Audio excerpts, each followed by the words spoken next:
Hey guys, here oversea.com. You're watching our video review of the Cher A4. This is a quad-band GSM world phone that's running on Android 2.1e Clear. So this is an Android-based device. Unfortunately, it's not going to be something that's coming to the States, or I should probably say fortunately, because the Cher A4 is definitely not the strongest smartphone we've seen. It's one of the weaker ones, and coupled with the resistive touchscreen, this is one of the more disappointing Android finds that we've actually come across. This is an international phone. It's actually coming on contract with China Mobile over in Asia, and you can get it unlocked for a price of around $200, which is pretty fair for something I'd say of this capacity and capability.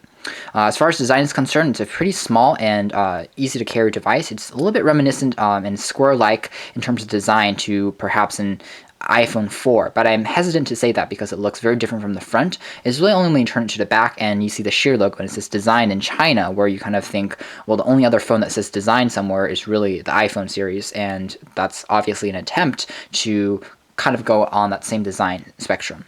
Otherwise, the device is pretty stylish overall. It has two chrome-like edges on the sides, has a volume rocker that's pretty easy to use on the left-hand side, and also on the right-hand side there is a two-stage camera shutter key for the 1.3 megapixel camera on the back of this model. That's pretty interesting because we've actually never seen an Android smartphone ever with a 1.3 megapixel camera. This has to be the lowest megapixel count ever for a Android-based smartphone we've seen. Even the G1 by HTC when it was first released, the first ever smartphone running on Android, had a larger capacity camera than this one did.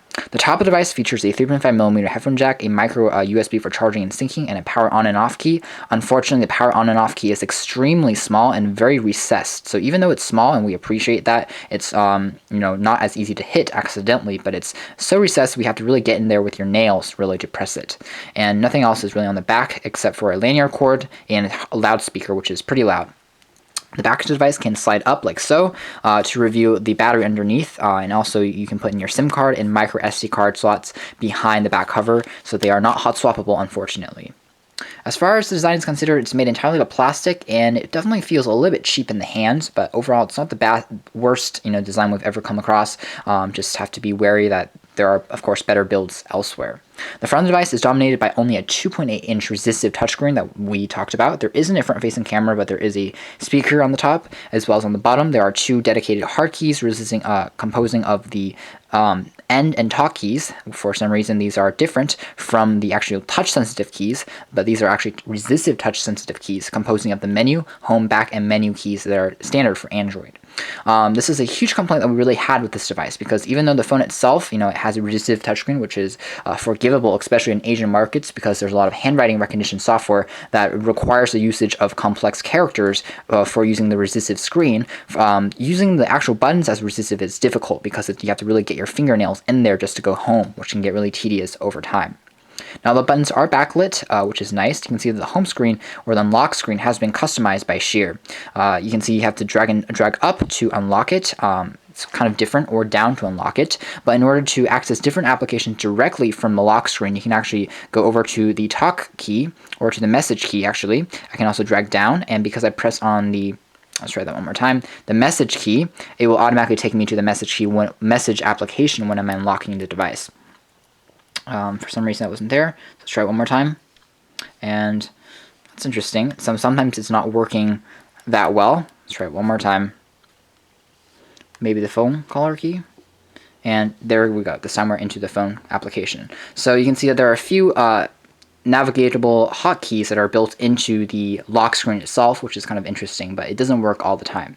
The same thing can really be said about this entire user interface. It's pretty finicky and definitely not the most intuitive UI skin that we've seen on top of Android. A lot of the things don't work.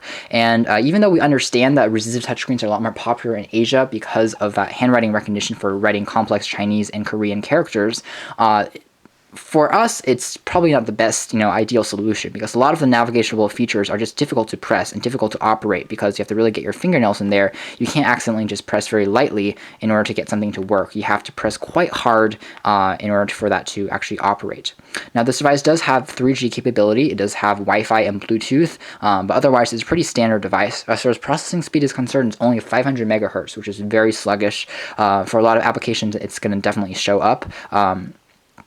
and definitely going to be something to note. As far as the widgets are concerned, there are a few customizable ones by Cher. For example, this clock one that looks very similar to the one found on HTC, but it's white instead of black, and you can actually press on, I believe, the clock for more updated information. We'll take a look at that for a weather report, and you can see there's weather stuff for Beijing, China coming in. You can actually go and slide back and forth between more complex information. So a lot of information towards weather, which is something we haven't seen a lot in here, so in the States. So this is something that's interesting. This is just dedicated for weather. It's a very intuitive little system, which you can of course customize with more cities just by tapping on there, and overall it's enjoyable. But you can see how it's kind of sluggish and how it hangs up a lot throughout the screen, like so, because the processor is kind of sluggish and the screen is not as sensitive as we really want it to be.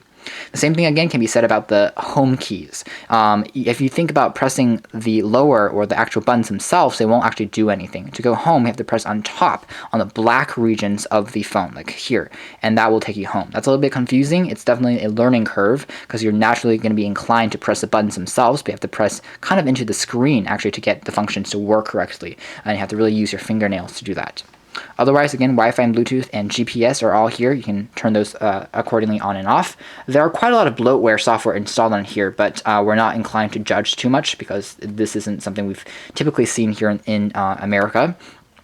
A lot of the software involves a lot of Chinese sites, such as Sina, and a lot of other websites, again, like weather and mail and search engines that are more popular in Asia and not popular here in the States. So we can't really talk about that too much. As far as the camera is concerned, again, 1.3 megapixels, so it's not anything too amazing. Again, the screen is kind of not easy to use because of the resistive technology. Again, you have to use a micro SD card before you can start taking pictures. For 1.3 megapixels, we were definitely impressed by the quality of the shots. Of course, nowadays we have 10 times that. A lot of higher-end smartphones with 13 megapixels and even higher. But again, 1.3 megapixels, you expect atrocious quality, but there's actually a lot better than you might even expect. Shots turn out to be generally pretty good, not as crisp as you really want them to be, but especially for quick shots, we found it to be still pretty good, and a lot of different settings also allow you to adjust those settings accordingly. So overall, we are pretty impressed in terms of that performance. Now, underneath the hood, this device is running Android 2.2 Froyo, so you do have live home screen support if you are a fan of that. So for example, I can hopefully hold that down and select wallpapers, live wallpapers, and I can select from different live wallpapers if it's going to allow me to do that. No media is found because it got confused there because I was trying to press live wallpapers, and it actually gave me the full wallpapers. You can see I'm typing and pressing things with my fingernail instead of using my my flesh, because this resistive touchscreen is actually one of the more negative aspects, again, of most phones, but in this handset in particular, it's extremely unresponsive, which is quite surprising. You can have different themes like Nexus, a more traditionalized view. If I want to set that, I can, of course, do that. There we go. It's going to allow me to do that. Again, you have to take a few presses before things will initiate because of the processor and the more not sensitive screen, so it takes a few more clicks, but after everything is loaded, it does load, and it definitely performs as you might expect it to do. Again, talking about the dialer pad, it is pretty generic. As far as call quality is concerned, it's pretty good. We definitely thought that sounds were a little bit tinny via the microphone, and our caller said that sometimes we lost a little bit of reception that we would have liked to gain. This is, of course, unlocked, so we're using only 2G edge speeds here in the States instead of using 3G, so that's a little bit disappointing in terms of speed as well. As far as browsing the web using Wi-Fi, it does work. Again, using the resistive touchscreen can be a challenge, especially since you don't have multi-touch and pinch-to-zoom support, and the processor is a little bit more sluggish than we really liked it to be. But overall, if you are looking for something, really basic, something very portable, something very small, something unlocked international, I would say that this phone is definitely something to consider. Especially with the handwriting recognition feature built into this device. It does have accelerometer as well. But if you're looking for something really complex, or for even most general users, I would definitely say avoid the Cher A4 because it's not very responsive. The screen is kind of hanging up on you, and also, again, that processor is not the best that we've seen. So let's see if we can change the settings to actually English this time.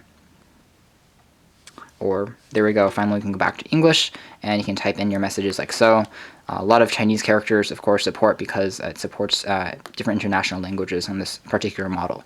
So just an interesting look at an international device. We've seen a lot of international phones here in the States. A lot of them have been a lot better than the stuff we've seen here before on carrier contracts, but this is an example of a handset that actually isn't as good as we really want it to be, so it's disappointing, and we're actually kind of glad that it didn't make it itself over here, especially with such poor performance and such low specs. Thanks for watching here at osandvtxreviews.com. This has been our video review of the Cher A4 Android 2.2 smartphone.